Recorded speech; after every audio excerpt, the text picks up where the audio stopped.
ओम शांति। 14 सितंबर 2024। बाबा के महावाक्य।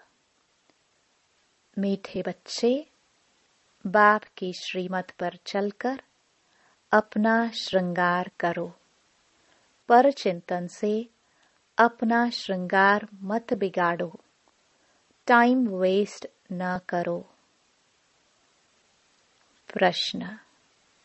तुम बच्चे बाप से भी तीखे जादूगर हो, कैसे? उत्तर। यहाँ बैठे बैठे तुम इन लक्ष्मी नारायण जैसा अपना श्रृंगार कर रहे हो। यहाँ बैठे अपने आप को चेंज कर रहे हो। यह भी जादूगरी है। सिर्फ अलफ को याद करने से तुम्हारा श्रृंगार हो जाता है।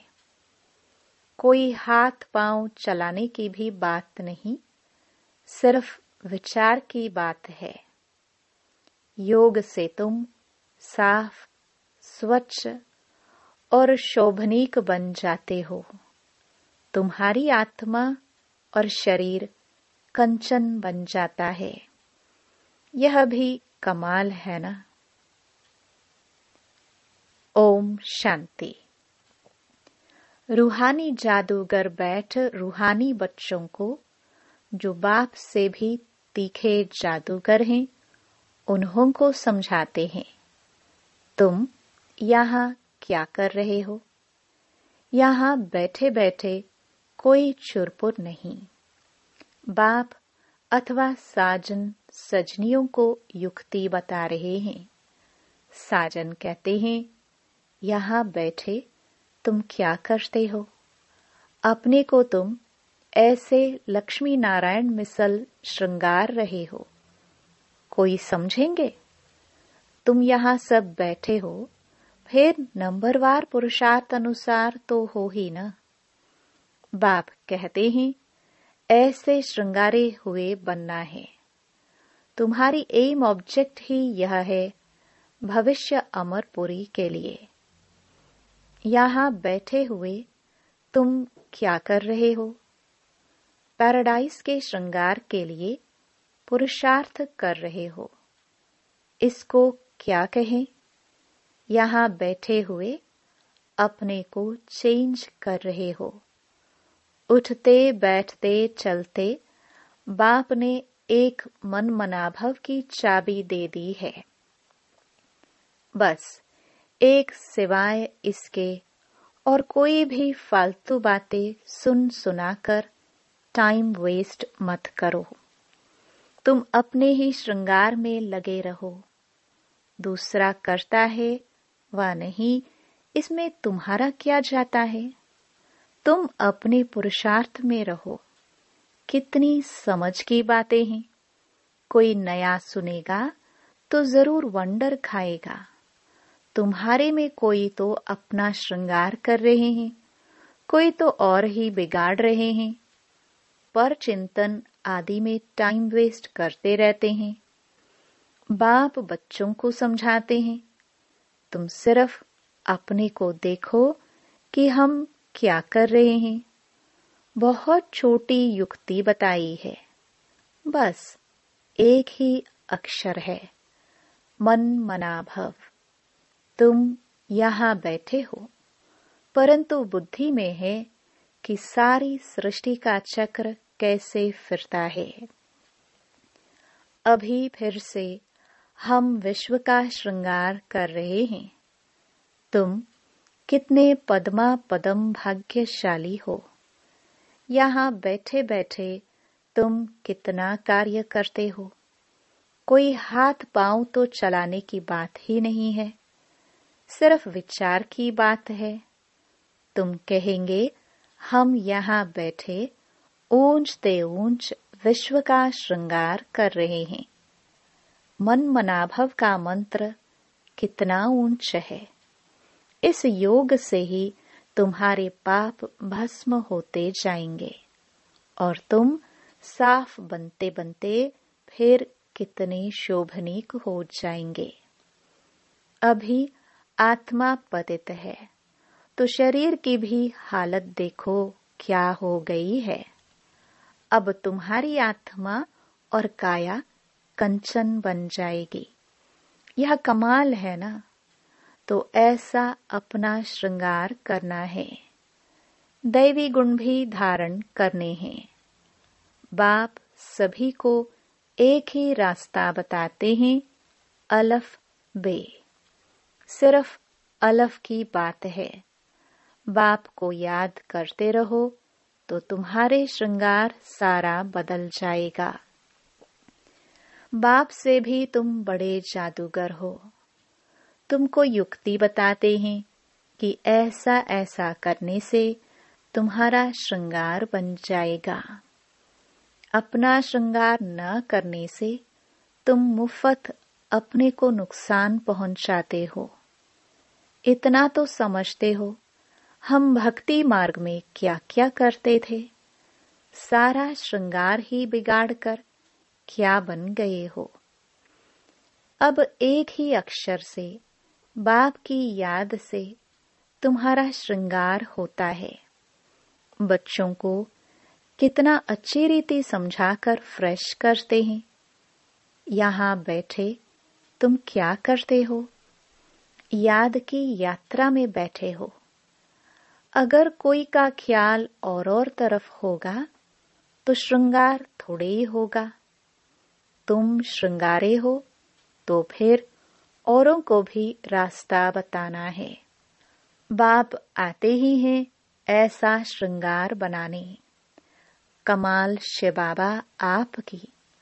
आप हमारा कितना श्रृंगार करते हो। उठते बैठते चलते हमको अपना श्रृंगार करना है। कोई तो अपना श्रृंगार कर फिर दूसरों का भी करते हैं। कोई तो अपना भी श्रृंगार नहीं करते तो दूसरे का भी श्रृंगार बिगाड़ते रहते हैं।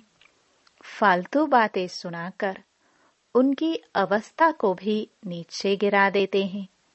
खुद भी श्रृंगार से रह जाते हैं तो दूसरे को भी रहा देते हैं। तो अच्छी रीति सोच विचार करो बाबा कैसे कैसे युक्ति बताते हैं। भक्ति मार्ग के शास्त्र पढ़ने से यह युक्तियां नहीं आती हैं। शास्त्र तो हैं भक्ति मार्ग के।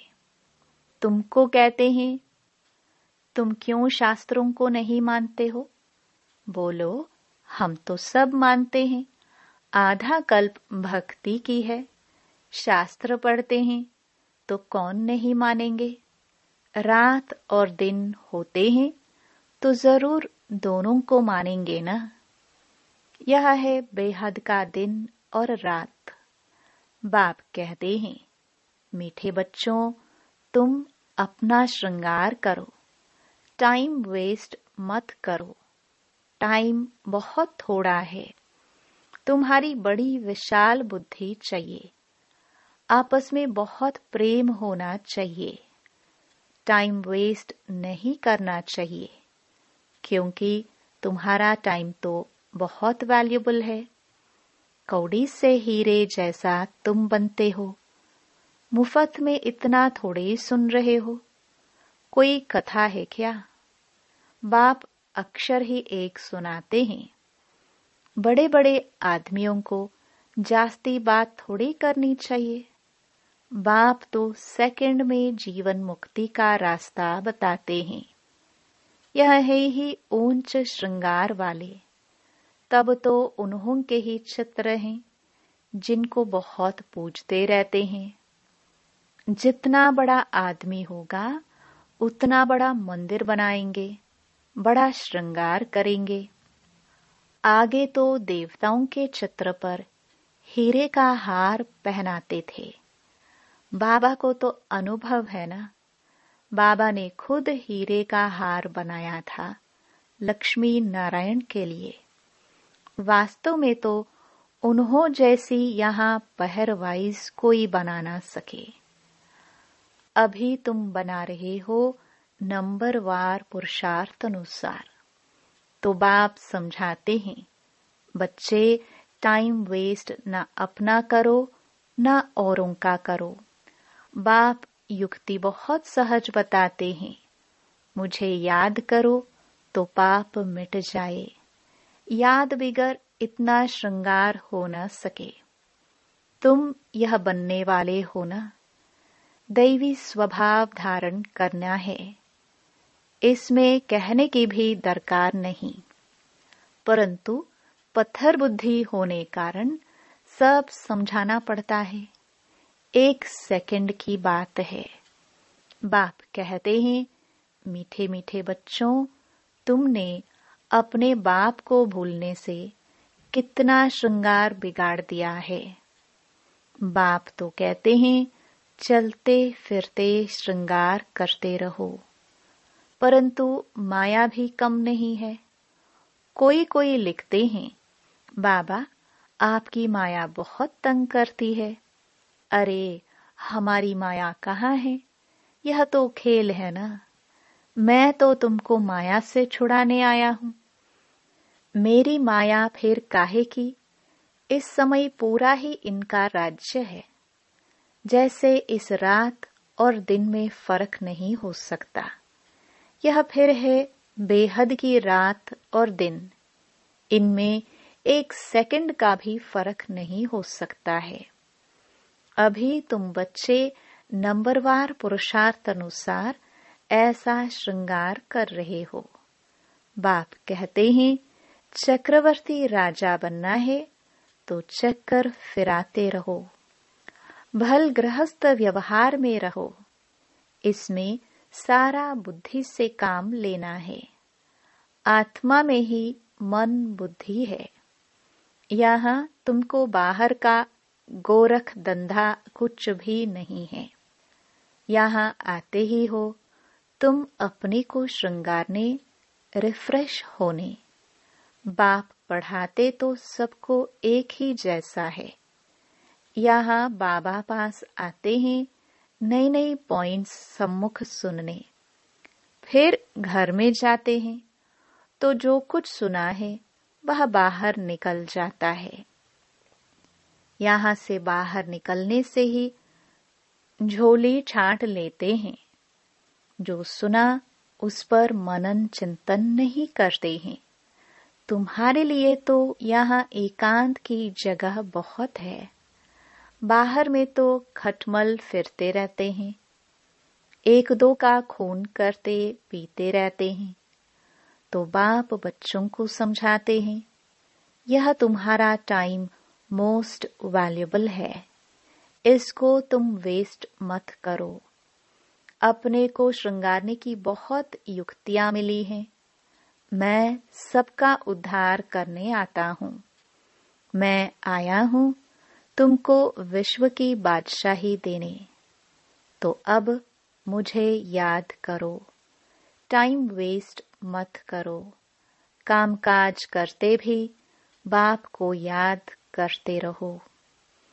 इतनी ढेर सब आत्माएं आशिक हैं एक परमपिता परमात्मा माशुक की। वह सब जिस्मानी कथाएं आदि तो तुम बहुत सुनते हो। अब बाप कहते हैं, यह सब भूल जाओ। भक्ति मार्ग में तुमने मुझे याद किया और वायदा भी किया है, हम आपके ही बनेंगे। ढेर के ढेर आशिकों का एक माशुक। भक्ति मार्ग में कहते हैं, ब्रह्म में लीन होंगे। यह सब हैं फालतू बातें। एक भी मनुष्य मोक्ष को नहीं पा सकता है। यह तो अनादि ड्रामा है। इतने सब एक्टर्स हैं, इसमें जरा भी फर्क नहीं हो सकता है। बाप कहते हैं, सिर्फ एक अलफ को याद करो तो तुम्हारा यह श्रृंगार हो जाएगा। अभी तुम यह बन रहे हो। स्मृति में आता है, अनेक बार हमने यह श्रृंगार किया है। कल्प कल्प बाबा आप आएंगे, हम आपसे ही सुनेंगे। कितनी गुह्य गुह्य पॉइंट्स हैं। बाबा ने युक्ति बहुत अच्छी बताई है। वारी जाओ ऐसे बाप पर। आशिक माशिक भी सब एक जैसे नहीं होते। यह तो सभी आत्माओं का एक ही माशुक है। जिस्मानी कोई बात नहीं, परंतु तुम्हें संगम युग पर ही बाप से यह युक्ति मिलती है। यहाँ भी तुम जाओ, खाओ पियो, घूमो फिरो, नौकरी करो, अपना श्रृंगार करते रहो। आत्माएं सब एक माशुक की आशिक हैं। बस उनको ही याद करते रहो। कोई कोई बच्चे कहते हैं हम तो 24 घंटे याद करते रहते हैं, परंतु सदैव तो कोई कर नहीं सकते। बहुतों में बहुत 2-2.5 घंटे तक। जास्ती अगर लिखे तो बाबा मानता नहीं। दूसरे को स्मृति दिलाते नहीं तो कैसे समझे तुम याद करते हो। क्या कोई डिफिकल्ट बात है? कोई इसमें खर्चा है? कुछ भी नहीं। बस बाबा को याद करते रहो तो तुम्हारे पाप कट जाए। दैवी गुण भी धारण करने हैं। पतित कोई शांति धाम व सुख धाम में जा न सके। बाप बच्चों को कहते हैं अपने को आत्मा भाई भाई समझो। 84 जन्मों का पाठ अभी पूरा होता है। यह पुराना चोला छोड़ने का है। ड्रामा देखो कैसा बना हुआ है। तुम जानते हो नंबरवार पुरुषार्थ अनुसार। दुनिया में तो कोई कुछ भी नहीं समझते। हर एक अपने से पूछे कि हम बाप की मत पर चलते हैं। चलेंगे तो श्रृंगार भी अच्छा होगा। एक दो को उल्टी बातें सुनाकर अथवा सुनकर अपना श्रृंगार भी बिगाड़ देते हैं तो दूसरे का भी बिगाड़ देते हैं। बच्चों को तो इसी धुन में लगा रहना है कि हम ऐसे श्रृंगारधारी कैसे बने। बाकी तो जो कुछ है वह ठीक है। सिर्फ पेट के लिए रोटी आराम से मिले। वास्तव में पेट जास्ती नहीं खाता। भल तुम सन्यासी हो परंतु राजयोगी हो। न बहुत ऊंचा न नीचा। खाओ भल परंतु ज्यादा हिर न जाओ। आदत न पड़ जाए। यही एक दो को याद दिलाओ। शिव बाबा याद है, वर्षा याद है, विश्व की बादशाही का श्रृंगार याद है। विचार करो यहाँ बैठे बैठे तुम्हारी क्या कमाई है। इस कमाई से अपार सुख मिलना है। सिर्फ याद की यात्रा से और कोई तकलीफ नहीं। भक्ति मार्ग में मनुष्य कितने धक्के खाते हैं। अभी बाप आए हैं श्रृंगारने, तो अपना अच्छी रीति ख्याल करो। भूलो मत। माया भुला देती है, फिर टाइम बहुत वेस्ट करते हैं। तुम्हारा तो यह बहुत वैल्यूएबल टाइम है। पढ़ाई की मेहनत से मनुष्य क्या से क्या बन जाते हैं। बाबा तुमको और कोई तकलीफ नहीं देते हैं। सिर्फ कहते हैं मुझे याद करो। कोई भी किताब आदि उठाने की दरकार नहीं।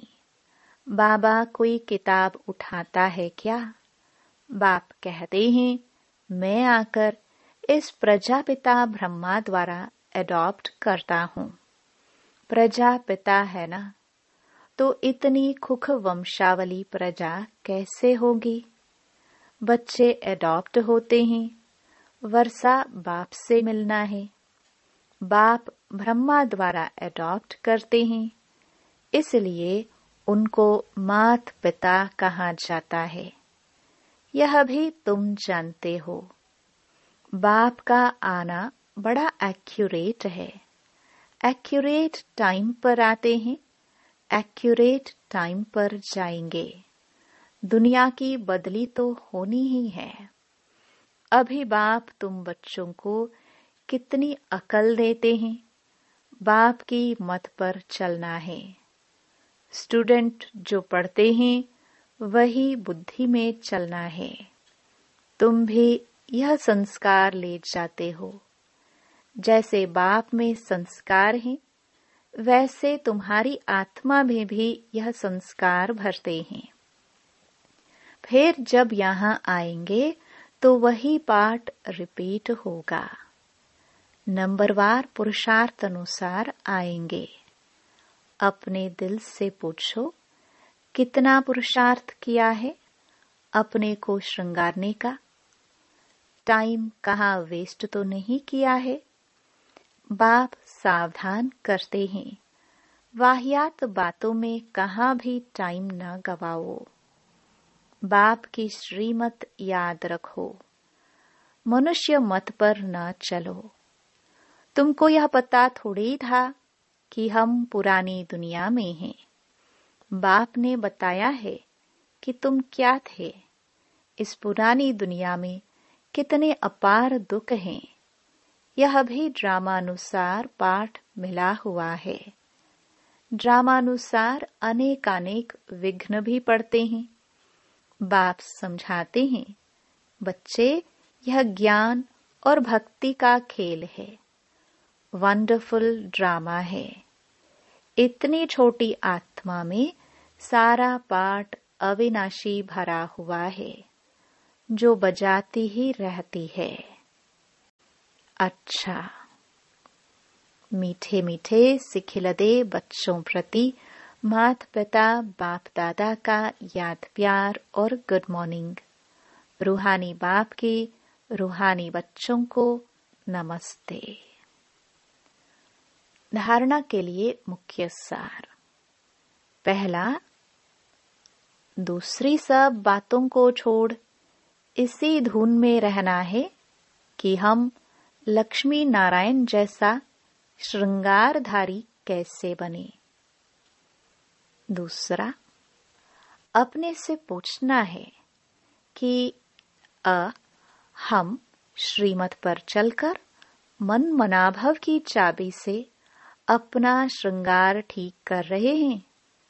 ब, उल्टी सुल्टी बातें सुनकर व सुनाकर श्रृंगार बिगाड़ते तो नहीं है। स, आपस में प्रेम से रहते हैं। अपना वैल्यूबल टाइम कहीं पर वेस्ट तो नहीं करते हैं। द, दैवी स्वभाव धारण किया है। वरदान, व्यर्थ संकल्पों के कारण को जानकर उन्हें समाप्त करने वाले समाधान स्वरूप भव। व्यर्थ संकल्प उत्पन्न होने के मुख्य दो कारण हैं। एक अभिमान और दूसरा अपमान। मेरे को कम क्यों? मेरा भी ये पद होना चाहिए। मेरे को भी आगे करना चाहिए। तो इसमें या तो अपना अपमान समझते हो या फिर अभिमान में आते हो। नाम में, मान में, शान में, आगे आने में, सेवा में अभिमान या अपमान महसूस करना, यही व्यर्थ संकल्पों का कारण है। इस कारण को जानकर निवारण करना ही समाधान स्वरूप बनना है। स्लोगन। साइलेंस की शक्ति द्वारा स्वीट होम की यात्रा करना बहुत सहज है। ओम शांति।